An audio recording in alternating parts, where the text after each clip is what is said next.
O Apocalipse, o livro mais impressionante e radical da Bíblia. Um texto sagrado que profetiza o final dos tempos. Que segredos se escondem entre suas páginas? Quanto tempo de vida resta à espécie humana?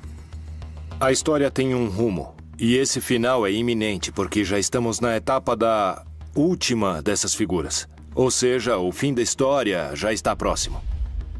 Porque muitos mencionam que existe um lugar onde seus habitantes poderiam se salvar. Segundo vários especialistas, dos 7 selos que compõem o Apocalipse, 5 já foram abertos, e agora o 6º está prestes a se abrir, o que trará a destruição de grande parte da população mundial. O caso está aí, mas há 7 selos. Quem nos dirá o que vai acontecer? E todos choram. Mateus está sugerindo a possibilidade de que não haja tanto medo no final dos tempos. Um grupo de cientistas detectou na natureza novos sinais que anunciariam um desastre natural com um poder destrutivo capaz de provocar a extinção da espécie humana. O mundo acaba para dar lugar a outro mundo novo. Desde o princípio dos tempos, há relatos bíblicos em que Deus ameaça com destruição total. A Torre de Babel, as estátuas de sal, o dilúvio universal e depois, a mais aterrorizante de todas, o juízo final. A história tem que terminar para dar início a um mundo novo. O Apocalipse, o começo do fim.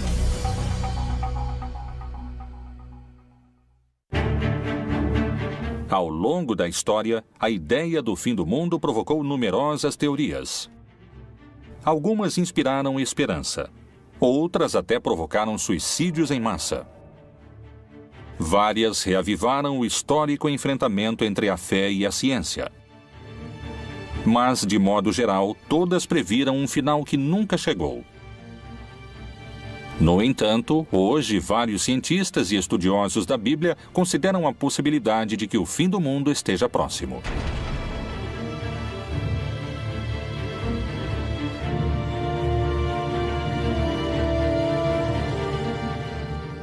A grande quantidade de informações e o acesso imediato que temos aos fatos que acontecem no mundo nos levam a crer que são signos e sinais de que a profecia realmente está se cumprindo. Qual é a informação secreta contida no livro mais impressionante da Bíblia e que acaba de ser revelada? Talvez algumas respostas se encontrem no contexto em que o Apocalipse foi escrito. Palestina, ano 90. Pouco depois da morte de Jesus Cristo, os seguidores de sua mensagem cresciam em número no Império Romano. Mas, nessas terras, a ideia do Messias era sinônimo de rebelião política. O apóstolo João era uma figura-chave para os romanos.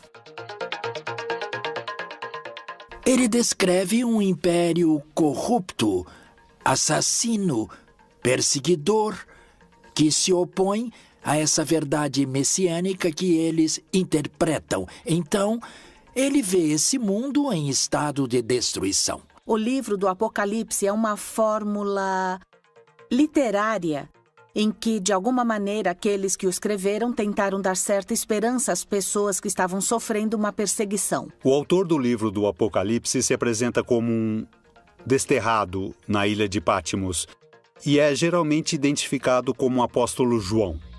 O Império Romano concedeu a João um destino mais benévolo que ao resto dos seguidores de Cristo. Ele foi exilado na ilha de Patmos. Lá, ele teve as supostas revelações divinas que plasmou naquele que se tornaria o livro mais controvertido da Bíblia, o Apocalipse. O livro do Apocalipse foi escrito pela Igreja no último momento do Novo Testamento, por volta do ano 100, e significa a revelação. Através de visões proféticas, o livro parece prever a destruição do mundo de maneira progressiva até o retorno de Jesus, que regressará para julgar toda a humanidade e salvar os cristãos. A estrutura do texto é complexa. Contém etapas distintas, marcadas por 7 selos, 7 trombetas e 7 taças. A ideia da trombeta como aquilo que anuncia, a ideia da taça como aquilo que contém, que sustenta algo, que se derrama, a ideia dos selos como aquilo que, de algum modo, dá certificação. Os selos seriam acontecimentos que se deram de maneira constante ao longo de pelo menos 2000 anos. Existe a postura antiga, que considera que tudo anunciado no Apocalipse já aconteceu, e a postura futurista, que crê que está para acontecer. No entanto, creio que o Apocalipse é uma descrição de tudo que tem sucedido no que poderíamos chamar de período da igreja, ou seja, para os crentes, desde o momento em que Jesus parte até que ele retorne. Tudo isso é o Apocalipse. O fundamental é que existe um valor da história, um julgamento da história, e quem tem o livro nas mãos é precisamente o Senhor Jesus Cristo. É Ele quem pode julgar sobre o que ocorre na história. De diferentes maneiras fala-se de uma destruição paulatina do mundo e do ressurgimento do mundo em torno de um novo céu e de uma nova terra.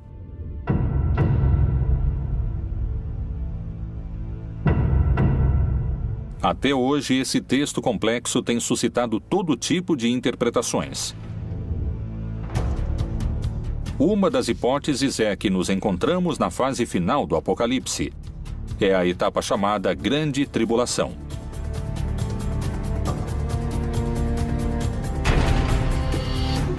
Esse período se caracteriza por um dado central: um personagem que chega depois de aberto o primeiro selo. Parei sobre a areia do mar, e vi subir do mar uma besta que tinha 7 cabeças e 10 chifres. O que o Apocalipse diz é que então vai haver uma batalha em que o vencedor final será Cristo. Ele vai vencer o anticristo, a besta. Esta besta representa todo o poder contrário ao cristianismo. O primeiro selo é um cavaleiro branco que representaria os falsos cristos que vão se deixar enganar quando renunciam ao verdadeiro rei, que é Jesus. O texto narra que a besta tem tanto poder que vencerá todos que tentem enfrentá-la. Mas quem representaria a figura da besta? E quando acabarem seu testemunho, a besta que sobe do abismo travará guerra contra eles, e os vencerá e os matará. Através da história, esse personagem foi mudando em suas diferentes interpretações. Hoje, o líder da Igreja Católica identifica o anticristo com uma figura que surpreendeu sua própria comunidade. O Papa disse que o anticristo é a corrupção, e disse, em algum sentido, que é uma adaptação da Bíblia.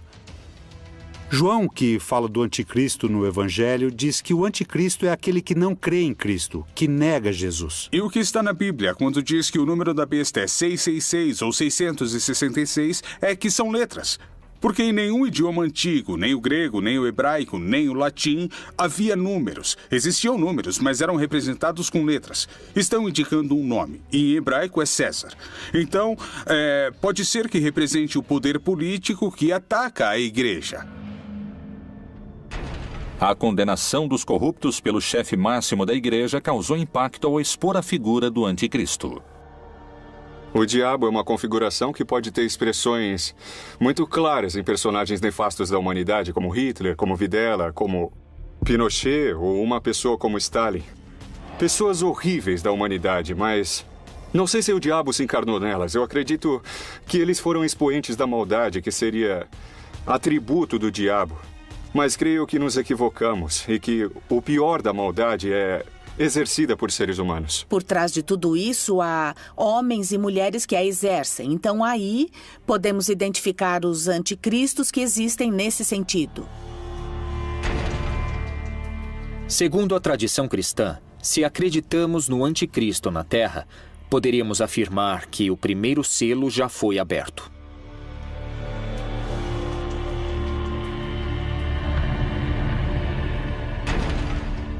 O segundo selo revela um cavalo vermelho, que significa a violência, a guerra, e que precisamente está descrevendo a guerra, a destruição da comunidade. O cavalo na América Latina, pelo menos no Cone Sul, era muito comum como meio de transporte. No Oriente Médio é muito mais restrito, há muito menos cavalos.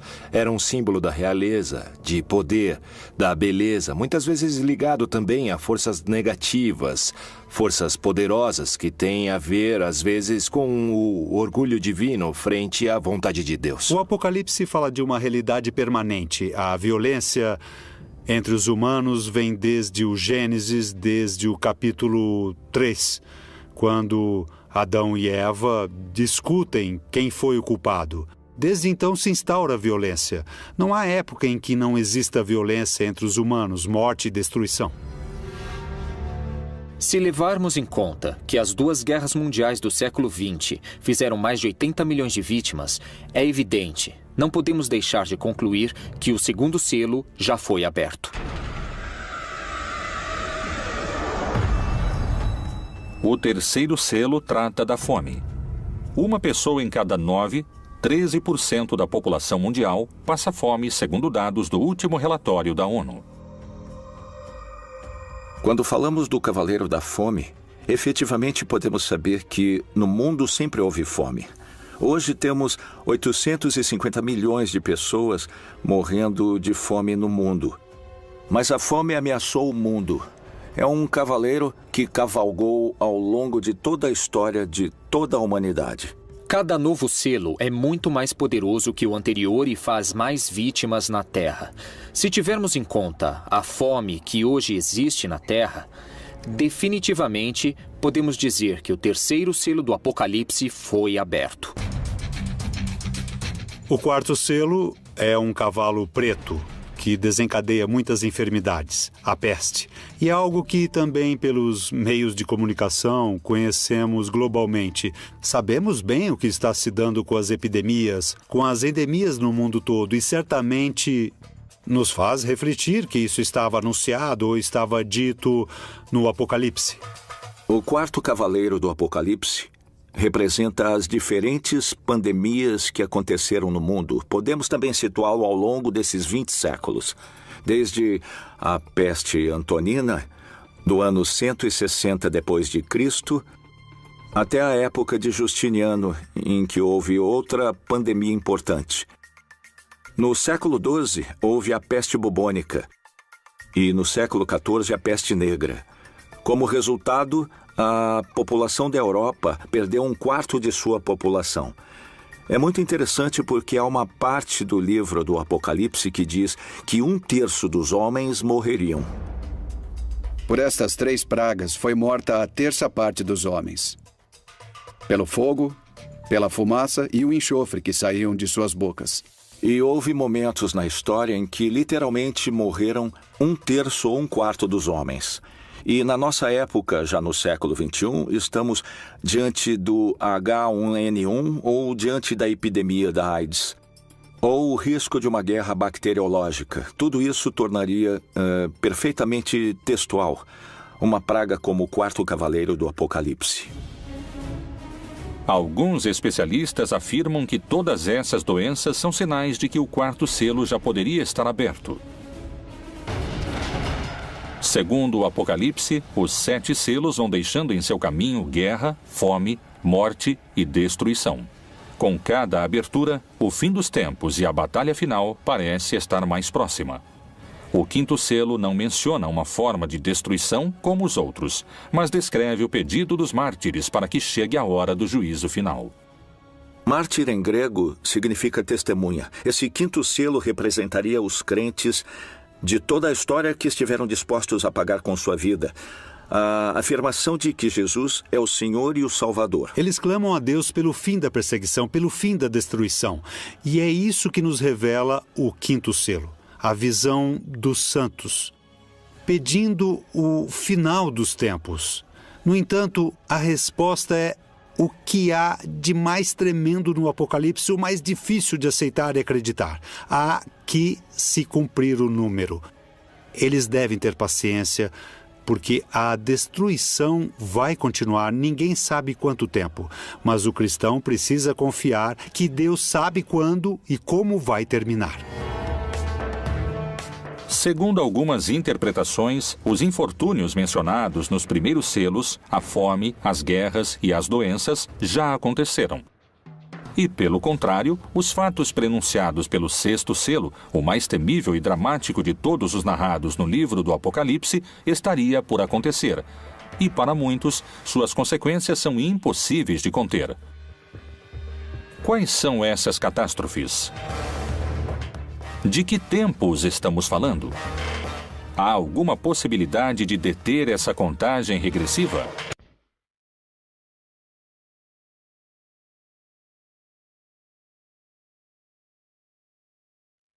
O Apocalipse, o livro mais misterioso da Bíblia. Supõe-se que foi escrito pelo apóstolo João com símbolos e mensagens ocultos para não cair nas mãos dos romanos, que o teriam destruído. Não queriam que a palavra de Jesus e seu movimento contra o império prosperassem.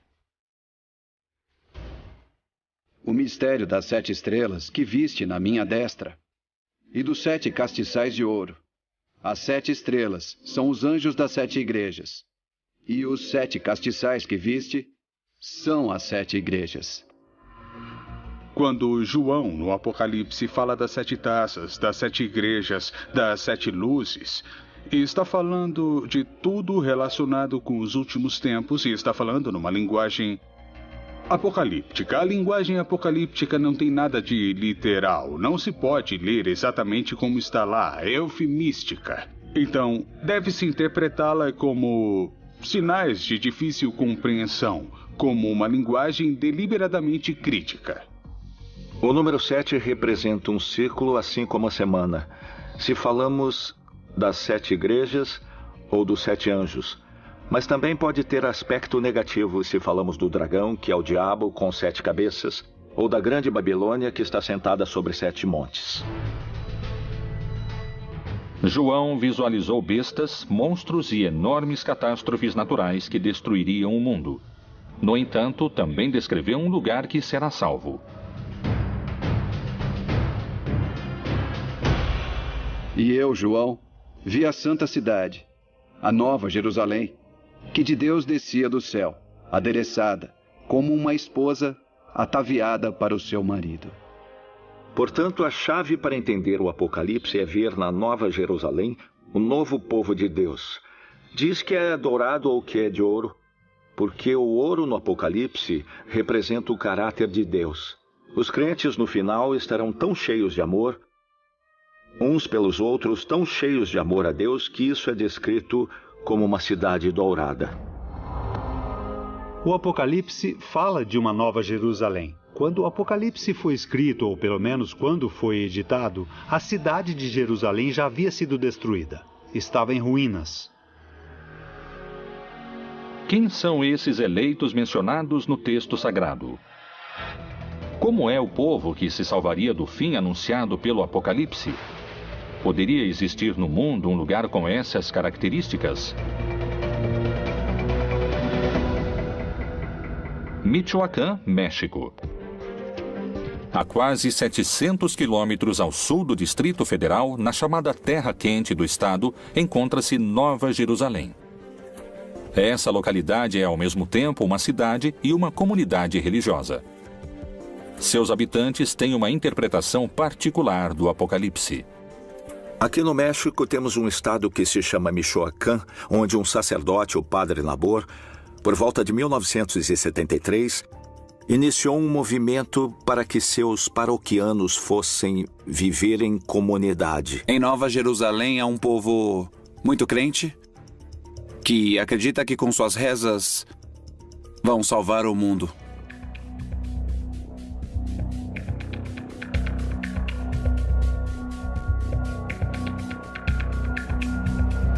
Nessa cidade nos disseram que o mundo vai acabar e que só vão se salvar aqueles que têm fé em Deus e os que rezam, os que se ajoelham e pagam o dízimo, os que se humilham, os que ficam de joelhos diante do tirano, que é o que sempre nos disseram.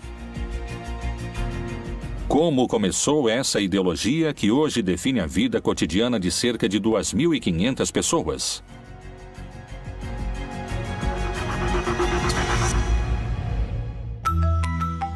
1973. Gabina Sanches, uma camponesa de Peruarã, trabalhava em um campo como todos os dias. Mas esse não era um dia comum. Aconteceria algo que marcaria o destino de toda uma cidade. Em 9 de junho, de manhã, dizem que a Virgem apareceu para uma senhora dentro desse espaço em que hoje está situada em Nova Jerusalém. E que lhe deu uma mensagem. A mensagem era que ela dissesse ao mundo para fazer penitência e que tivessem fé no Santo Rosário, porque o mundo estava perdido, que a humanidade estava perdida, até aquele momento. A construção da cidade aconteceu com a fé na aparição da Virgem. E depois começaram a vir, primeiramente, os habitantes vizinhos daqui. E nessas peregrinações, alguns resolveram morar aqui. A Virgem, quando pediu ou indicou como se formaria uma comunidade ou uma cidade, ela disse como queria a comunidade. Pediu que fizesse uma cidade, mas disse que queria um lugar pobre e simples, onde ela pudesse recolher acolher seus filhos que fossem vê-la. Queria pessoas simples, pessoas de coração puro, capazes de uma entrega limpa. E indicou que tinham que fazer um lugar diferente de qualquer outro para salvar o mundo. A primeira mensageira e o primeiro líder espiritual morreram há alguns anos. Assim, o dom de receber as supostas mensagens e a liderança dentro dessa comunidade coube a outras pessoas. Hoje, se supõe que uma mulher é a encarregada de se comunicar com a Virgem e existe um líder que determina os destinos da cidade. As regras são muito rígidas. Nós somos fiéis à Virgem do Rosário. Acreditamos nela, acreditamos na sua aparição, acreditamos na maior parte das mensagens que transmitiu do ano de 73 ao ano de 81. A devoção a ela se dá em primeiro lugar com o Rosário. Rezar o Rosário, levá-lo consigo, é dessa maneira que se dá essa devoção. As condutas proibidas em Nova Jerusalém são, basicamente, não usar tecnologia, como telefones celulares, internet, redes sociais. Em termos de roupas, para as mulheres, não usar decotes nem minissaias. E rezar diariamente, 2 vezes por dia, 3 vezes por dia, pagar o dízimo. Está proibido o namoro, está proibido a educação laica, está proibido o futebol. Ou seja, basicamente as crianças não têm nenhum tipo de distração e passam o dia inteiro rezando. Desde os primeiros séculos e na Idade Média houve grupos que trataram de fundar comunidades onde se estabelecesse a Nova Jerusalém. E especialmente quando a América foi descoberta, vários grupos puritanos, incluindo alguns seguidores de Colombo e o próprio Colombo em seu livro de profecias, achavam que haviam chegado a um lugar onde a Nova Jerusalém seria estabelecida. Então a Nova Jerusalém, em vários lugares da América Latina, representa a Nova Israel, ou seja, os crentes judeus e não judeus do mundo todo, que no final dos tempos serão um conjunto de seres humanos que adquiriram um caráter parecido ao de Deus e, portanto, é representada com ouro como uma cidade resplandecente, porque sua natureza é uma natureza sublime. Poderia a cidade Nova Jerusalém ser o único lugar isento da destruição global do Apocalipse anunciada no 6º selo? Talvez só o tempo tenha a resposta. E quais são os desastres descritos no 6º selo do Apocalipse?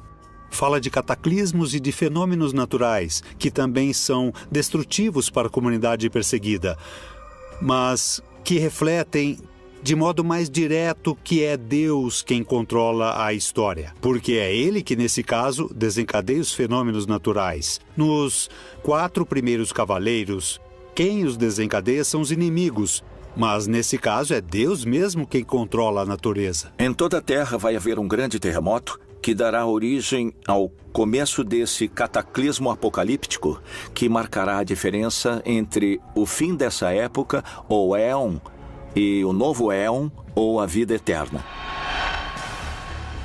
Uma das teorias sobre Nova Jerusalém indicaria que essa comunidade também seria protegida desse último selo. Ela tem características geológicas em seu subterrâneo, onde se juntam placas de cobre, ferro e metais, que tornam a terra mais forte para resistir a um tremor. Possíveis coincidências se ocultam entre os textos do Apocalipse. Será a natureza quem definirá o final dos tempos? Que segredos se escondem entre suas páginas em relação a terremotos e vulcões? A interpretação de vários estudiosos da Bíblia sugere um cenário dramático na etapa mais destrutiva, que profetiza uma devastação planetária. O que é o Anel de Fogo? Por que alguns cientistas afirmam que nele poderia se desencadear uma destruição maciça e que coincide com a descrição do sexto selo? O significado do Anel de Fogo, que basicamente rodeia todas as costas pacíficas do Oceano Pacífico, é a colisão das placas. Nessas zonas de colisão de placas continentais e placas oceânicas ocorrem fenômenos vulcânicos e sísmicos. Isso coincide basicamente com o Cinturão de Fogo, o Anel de Fogo do Pacífico.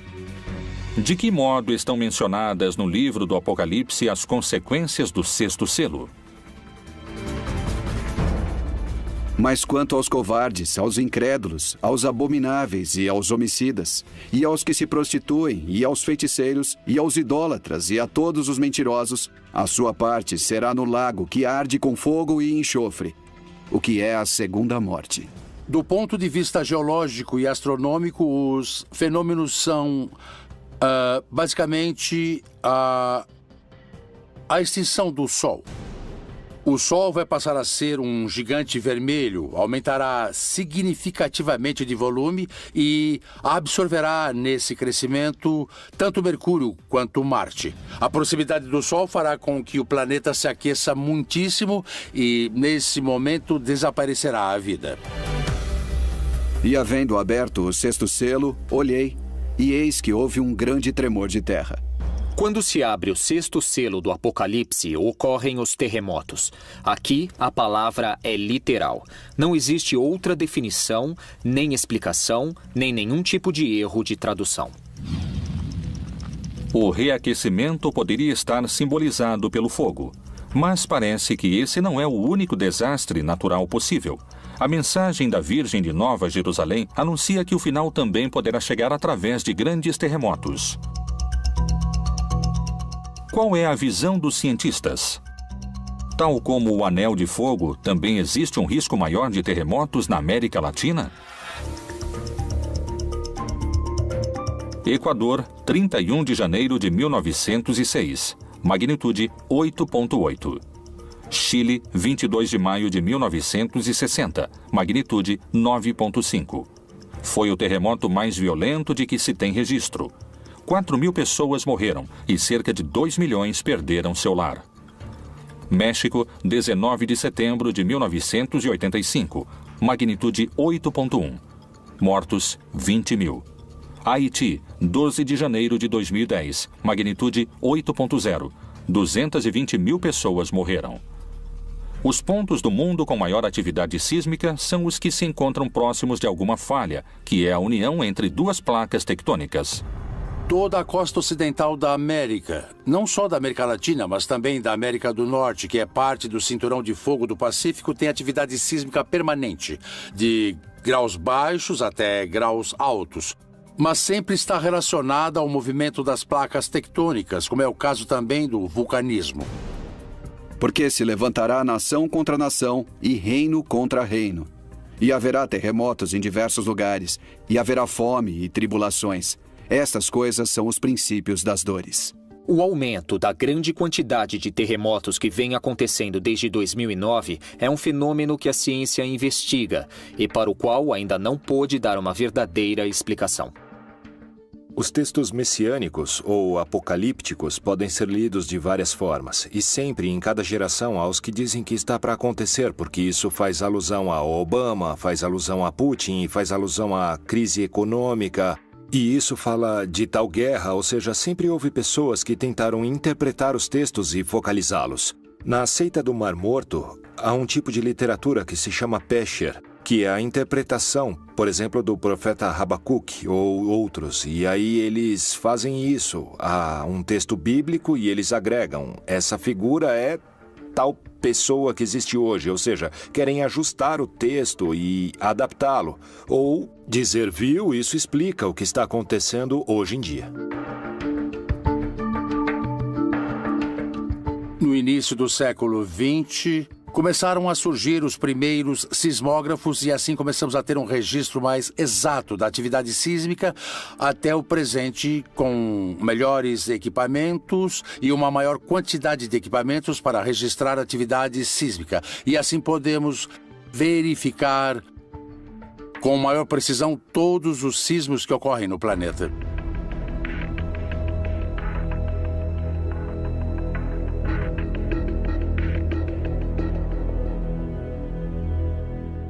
O sexto selo do Apocalipse descreve um grande terremoto e também a ideia de que os céus se revolveram como se formando um rolo. Agora, é claro, toda a descrição desse selo é feita com as palavras da cosmogonia antiga. Os mais céticos afirmam que faltam muitos anos para o fim do mundo. Esse é um fenômeno que não ocorrerá em menos de 4 a 5 bilhões de anos. Para outros, a destruição global através de vulcões e terremotos é iminente. A essência desses símbolos continua sendo vigente, na ideia de que a história tem de terminar para dar início a um mundo novo. Vários intérpretes concordam com a análise de alguns cientistas. Vivemos em tempos apocalípticos e o fim do mundo pode começar a qualquer momento. Vamos assistir a um final do mundo dos tempos bastante forte e muito caótico. O sol, a lua, as estrelas vão cair. E Jesus irá se estabelecer na terra e vai separar os que o seguiram dos que não o seguiram. Qual é a evidência que confirmaria o possível retorno de Jesus antes do fim dos tempos? Talvez a resposta se encontre em outros livros da Bíblia.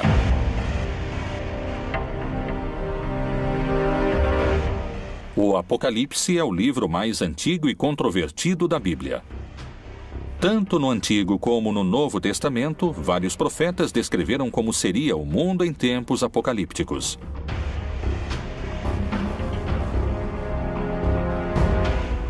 E este evangelho do reino será pregado em todo o mundo, em testemunho a todas as nações. E então virá o fim.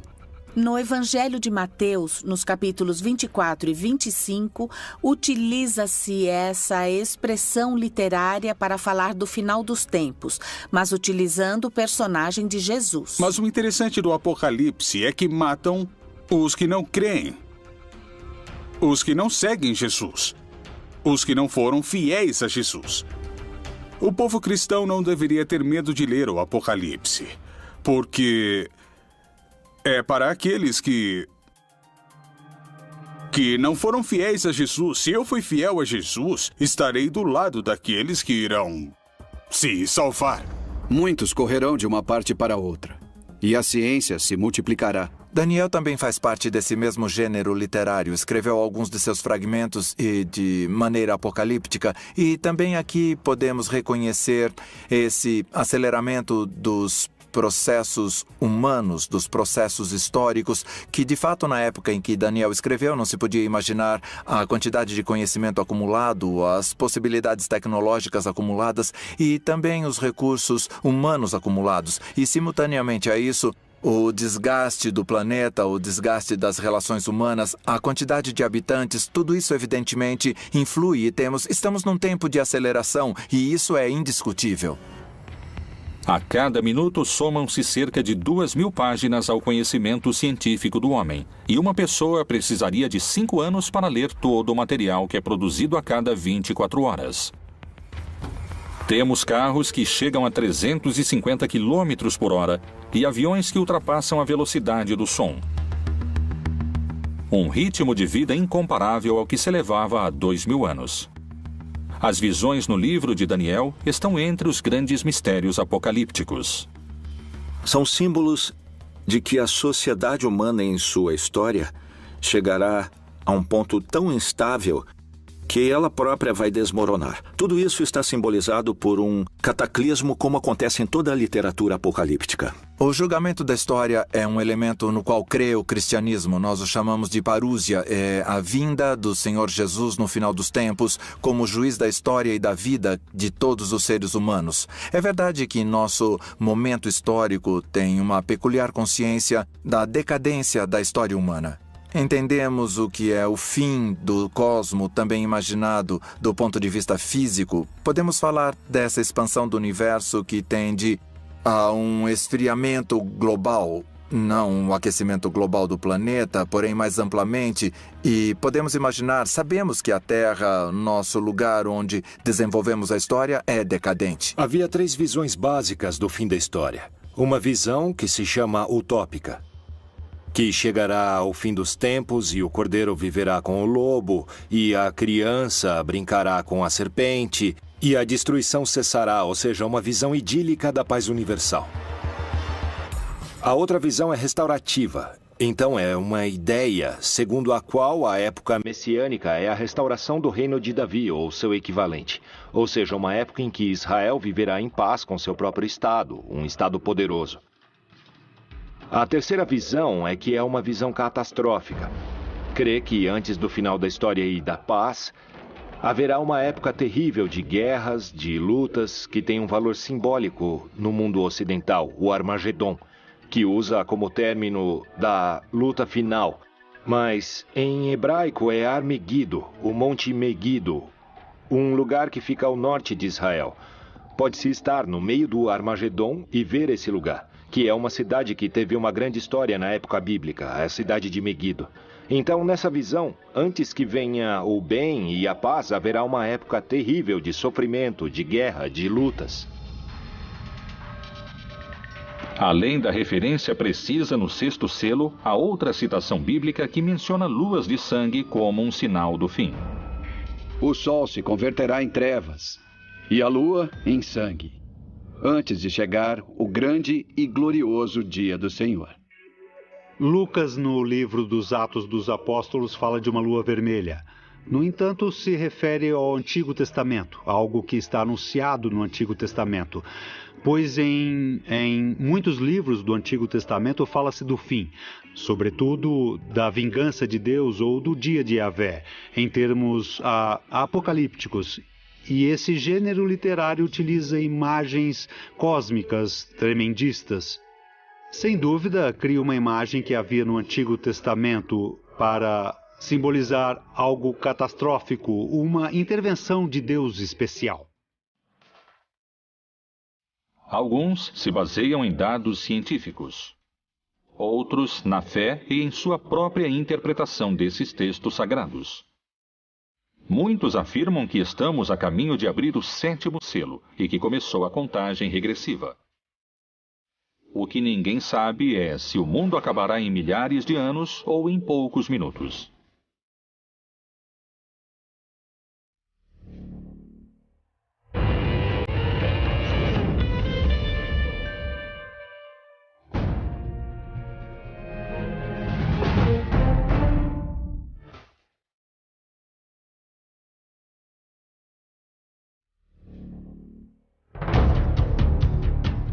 As profecias apocalípticas têm um espaço próprio no livro mais importante da história, a Bíblia. Depois das catástrofes do 6º selo, o texto descreve a abertura do 7º, em que 7 anjos tocarão 7 trombetas e 7 taças serão derramadas. Esse selo anuncia o fim dos tempos e a batalha final. E vi outro grande e admirável sinal no céu. 7 anjos que tinham as 7 últimas pragas, porque nelas é consumada a ira de Deus. Na verdade, o 7º selo supõe o fim da história, o fim das perseguições, o triunfo dos eleitos, a derrota dos malvados, da besta, do dragão, etc. O Apocalipse também mostrou ao longo de todo o texto que quem comanda a história é Deus, que ele inclusive permite aos maus e aos cataclismos atingirem os eleitos. E finalmente o sétimo selo revela o triunfo divino, a instauração do reino de Deus no mundo. O dia final será precedido de uma batalha entre um anticristo e Deus ou o bem. O que o texto está dizendo é que há um momento final da história em que o bem vence, e vence de uma maneira definitiva, e que Jesus, que venceu a morte, voltará numa manifestação gloriosa. Isso se chama parúzia, a segunda vinda de Jesus. É um dia de júbilo, de vitória para aqueles que creem em Jesus.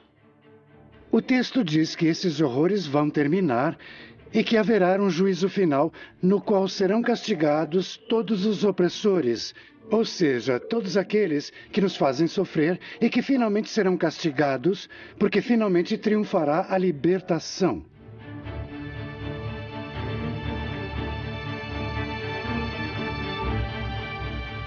É uma mensagem de esperança.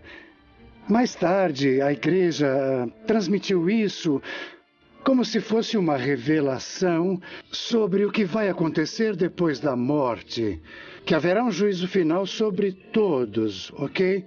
Então isso já é uma interpretação feita pela igreja que faz parte do seu projeto de dominação.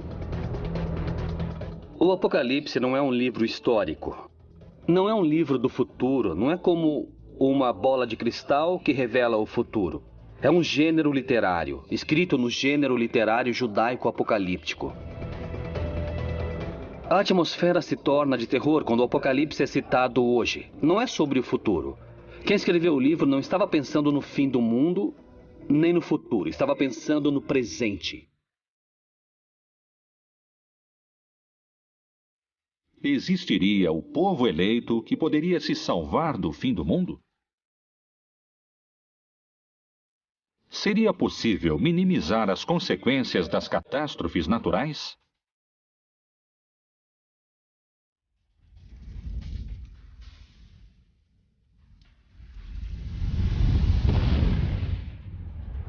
Se as interpretações recentes estiverem corretas, estaríamos em contagem regressiva? Seria preciso um milagre para nos salvar? O Apocalipse seria o melhor roteiro de um filme de ficção ou a advertência de um final anunciado? Só o tempo trará essas respostas.